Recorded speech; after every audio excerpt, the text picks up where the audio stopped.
जंग और मोहब्बत में सब कुछ जायज़ है। ये कहावत वैसे तो बड़ी पुरानी है, लेकिन 5 राज्यों के विधानसभा चुनाव के दौरान ये जुमला मुझे फिर से याद आ गया। नमस्कार, उदय इंडिया डिजिटल में स्वागत है आपका। मैं हूं अंशुमान आनंद। राजस्थान के मुख्यमंत्री अशोक गहलोत के बेटे के घर गुरुवार यानी 26 अक्टूबर को ईडी का छापा पड़ा। अब कांग्रेस तो गुहार लगाएगी ही कि चुनाव से पहले ईडी के छापे गलत हैं, ये राजनीतिक हैं, लेकिन कानून अपना काम लगातार करता है और उसके लिए कोई चुनाव या कोई आचार संहिता नहीं होती है। केंद्रीय एजेंसियों को जब भी सबूत मिलेंगे वो कार्रवाई करेंगी, लेकिन राजस्थान की तो बात ही अलग है, क्योंकि राजस्थान में भाजपा और कांग्रेस दोनों की ही प्रतिष्ठा दांव पर लगी हुई है। जहां भाजपा पूरी ताकत से सत्ता हासिल करने की कोशिश में जुटी है, वहीं कांग्रेस के मुख्यमंत्री अशोक गहलोत के लिए तो राजस्थान में सत्ता बचाना जीने मरने का सवाल बन गया है। राजस्थान विधानसभा में 200 सीटें हैं। अभी तक के रुझानों के मुताबिक देखें तो राजस्थान विधानसभा की 200 सीटों में से 50 सीटें भाजपा और 50 सीटें कांग्रेस की पक्की है, यानी मुकाबला बहुत टक्कर का है। अब बाकी बची 100 सीटें, तो इन 100 सीटों पर जो बाजी मारेगा वही राजस्थान पर राज करेगा। तो सारी जद्दोजहद इन बाकी की 100 सीटों पर कब्जा जमाने की है, जिसके लिए भाजपा और कांग्रेस अलग अलग रणनीति अपना रहे हैं। अब कांग्रेस पिछले 5 सालों से सत्ता में है, तो उसके पास मलाईदार उम्मीदवारों की फौज तैयार हो गई है। इसलिए राजस्थान में 20 से ज़्यादा सीटों पर मुख्यमंत्री अशोक गहलोत ने ऐसी उम्मीदवारों का चयन किया है जो धनपतियों के लिए सुरक्षित है। ये वो लोग हैं जो एक एक सीट पर 10 करोड़ से ज़्यादा पैसे खर्च करने की ताकत रखते हैं। और ख़ास बात यह है कि अशोक गहलोत के ये धनपति उन जगहों पर, उन विधानसभा सीटों पर ताल ठोक रहे हैं जहां पर भाजपा के सांगठनिक लोग खड़े हैं, यानी वहां वो सीटें जहां पर भाजपा और आरएसएस में कई दशकों से काम कर रहे समर्पित कार्यकर्ता उम्मीदवार के तौर पर खड़े हैं। इन लोगों के पास जनाधार तो है, लेकिन खर्च करने के लिए पैसे नहीं हैं, और इसी कमजोरी को गहलोत ने भांप लिया है। और इसी वजह से कांग्रेस ने इन सीटों पर धनपतियों को खड़ा किया है, जिससे कि भाजपा के इन समर्पित कार्यकर्ता धनबल के आगे घुटने टेक दें और उन लोगों का जीतना मुश्किल हो जाए।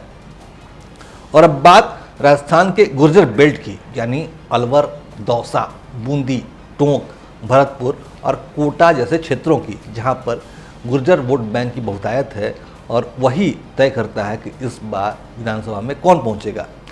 और ये राजस्थान की 28 विधानसभा सीटों को प्रभावित करते हैं। तो इन इलाकों में देखें तो शुरुआती रुझान के मुताबिक राजस्थान का गुर्जर वोट बैंक कांग्रेस से खिसक कर भाजपा की ओर आ सकता है।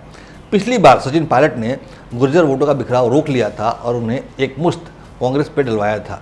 इसकी वजह जिसका नतीजा था कि अशोक गहलोत की सरकार बनी। लेकिन पिछले 5 सालों में सचिन पायलट की जो बेइज्जती कांग्रेस के अंदर हुई है, वो उसने गुर्जर वोटों में असंतोष पैदा कर दिया है।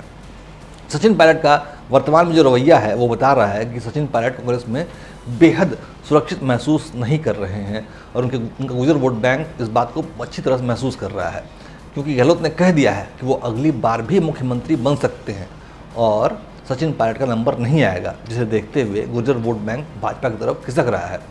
और इसी वजह है कि भाजपा ने राजस्थान में कई गुर्जर नेताओं को हवा दे रखी है, जिसमें टोंक सवाई माधोपुर के बीजेपी सांसद सुखबीर सिंह जौनपुरिया और दौसा से जिला परिषद सदस्य नीलम गुर्जर का नाम प्रमुख है। लेकिन राजस्थान के वर्तमान मुख्यमंत्री अशोक गहलोत की मुख्य ताकत है उनका अपना माली समाज, जो कि गहलोत के नेतृत्व में एकजुट है। माली समाज का दबदबा 23 विधानसभा सीटों पर है और उनका पूरा वोट कांग्रेस को जाएगा, क्योंकि वो अशोक गहलोत को अपने नेता के तौर पर देखता है। भाजपा को अच्छी तरह मालूम है कि माली समाज अशोक गहलोत के साथ नहीं छोड़ेगा, इसीलिए माली समाज के लिए भाजपा के पास कोई खास रणनीति मौजूद नहीं है। तो इस नजरिए से देखें तो राजस्थान में कांग्रेस अपनी 50 सीटें पक्की मानकर चल रही हैं। 20 सीटों के लिए कांग्रेस ने धनपतियों पर दांव लगाया है, जिनकी क्षमता प्रति चुनाव 10 करोड़ से ज़्यादा खर्च करने की है। इसके अलावा 20 सीटें अनुसूचित जाति और जनजाति के और माली समुदाय के बल पर कांग्रेस अपने खाते में गिन रही है, यानी 90 सीटें कांग्रेस अपने लिए पक्की मानकर चल रही है। इसके अलावा कांग्रेस अपनी खास रणनीति के तहत राजस्थान की उन सभी सीटों पर जहां महिला अत्याचार की घटनाएं सामने आई थी, वहां पर कांग्रेस महासचिव प्रियंका गांधी वाड्रा को चुनाव प्रचार के लिए उतार रही है। इसके अलावा इन सभी सीटों पर उन सीटों पर जहाँ पे महिला अत्याचार की घटनाएं सामने आई थी, वहाँ पर महिलाओं के लिए विशेष योजनाएं भी घोषित कर दी गई हैं। अगर इन सीटों पर कांग्रेस के उम्मीदवार अच्छा प्रदर्शन करने में सफल होते हैं तो अशोक गहलोत को बहुमत के लिए 101 सीट मिल जाएंगी। लेकिन भाजपा ने भी कच्ची गोलियां नहीं खेली हैं। उसने वसुंधरा राजे को आगे करके अपना सबसे महत्वपूर्ण दांव चल दिया है। वसुंधरा राजे की पकड़ राजस्थान के हर हिस्से तक है। वो जानती हैं कि राजस्थान में सत्ता विरोधी रुझान को कैसे अपनी ताकत बनानी है। वसुंधरा फिलहाल राजस्थान के कोने कोने में कैंपेन करने में व्यस्त हैं। उनकी राजनीतिक सूझबूझ अशोक गहलोत के टक्कर की है। वसुंधरा के पास अशोक गहलोत की हर चाल का जवाब मौजूद है। यही वजह है कि राजस्थान विधानसभा चुनाव के रण में एक बार फिर से कांग्रेस की तरफ से अशोक गहलोत और भाजपा की तरफ से वसुंधरा राजे आमने सामने हैं। इन दोनों की टक्कर का अंजाम क्या होना है, ये तो 3 दिसंबर को पता चलेगा जब मतगणना का परिणाम सामने आएगा। लेकिन तब तक उदय इंडिया आपके पास इस तरह की टक्कर का हर ताज़ा अपडेट पहुंचाता रहेगा, जिसे जानने के लिए आप हमारा चैनल सब्सक्राइब करें और बेल आइकन दबाना कतई न भूलें। जय हिंद, जय भारत।